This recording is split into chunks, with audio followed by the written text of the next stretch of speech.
မင်းစာတတ်တယ်ပညာရှိဖြစ်တယ်ဆိုတာကိုမတတ်မှန်းသိတဲ့နေ့မှာမင်းစာတတ်တဲ့ပုဂ္ဂိုလ်ဖြစ်မှာကိုမတတ်မှန်းသိဖို့ကအရေးကြီးဟုတ်ကဲ့လောကလူတွေကနည်းနည်းသင်လိုက်ကိုတတ်သွားပြီလို့ထင်တာပိဋကသုံးဖို့နောက်အလွယ်လေးလို့အောင်းမေ့ခြင်းမေ့နေမှာတော့ကြာမတတ်တဲ့ပုဂ္ဂိုလ်ကပိုးသူ့ကိုယ်သူတတ်တယ်လို့ထင်တတ်တယ်တကယ်သိပြီတကယ်သင်လာတဲ့ပုဂ္ဂိုလ်တွေကြတော့ဟာငါမတတ်သေးဘူးဒီလိုပြောရမှာပဲတကယ်လဲမှန်တယ်ဒီပိဋကသုံးပုံထဲမှာဘုန်းကြီးတို့နှစ်ပြောင်းများစွာပိဋကစာပေတွေကိုလေ့လာတာမသိသေးတဲ့သဘောမပေါက်သေးတာတွေရှိသေးတယ်မရှိဘူးမဟုတ်ဘူးအဲ့ဒါမပြောနဲ့ဗမာပြည်မှာသာသနာ2500ကနေပြီးတော့တိကာကျမ်းစာတစ်ခုအထက်ကရာတိကာပါဠိထက်ကရာတိကာဒီသတ္ထသံဃာနာတင်တဲ့အချိန်သတ္ထသံဃာနာတင်တဲ့အချိန်မှာပါဠိတော်ကအုပ်ရည်40ရှိတယ်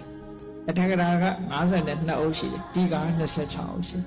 အဲ့ဒီတိကာ26အုပ်ထဲကမြစ္စည်းမနိကေကိုဖွင့်ဆိုတဲ့တိကာတစ်စောင်ထဲမှာဆရာတော်ကြီးတွေဖြည့်ရှင်းပေးနိုင်စွမ်းမရှိလို့ဒီတိုင်းရိုက်ထည့်ထားလိုက်ရတာဒီကနေ့ထိရှိတော့မလဲဘုန်းကြီးတို့မစွမ်းဆောင်နိုင်မှုတွေပေါ့ရှုပ်နေတဲ့စကားလုံးတွေကိုမရှင်းနိုင်ဘူးမရှင်းနိုင်လို့ဒီတိုင်းရိုက်ထိုက်ထားဒါအမှန်တိုင်းပဲနော်မရှင်းနိုင်ဘူးတရားမဆိုလို့မသိအောင်စကားတွေရှုပ်ထွေးပြီးတော့ခေတ်ဆက်ဆက်ကရေးလာတဲ့အခါကျတော့စာရီရဲ့လွဲမှားမှုတွေကိုပြင်ဆင်တိဖြတ်နိုင်ခြင်းမရှိသည့်အတွက်ကြောင့်အခြေမပြတ်ကလေးဒီတိုင်းရိုက်ပြီးတော့ထည့်ထားတာရှိသေးတယ်ဘုန်းကြီးတို့အဲ့ဒါအားမလို့အားမရဖြစ်တယ်ခဏလည်းပြောတယ်တန်ခါနာတင်သွားတာကွာနှစ်ပေါင်း60ရှိပြီဒီစာပိုင်လေးတွေတို့မရှင်းနိုင်သေးဘူးတို့ညံ့တာပဲတို့အဲ့တော့တကယ်ကတတ်ဖို့ဆိုတာအမှန်တန်ခဲမှာသို့တော်လည်း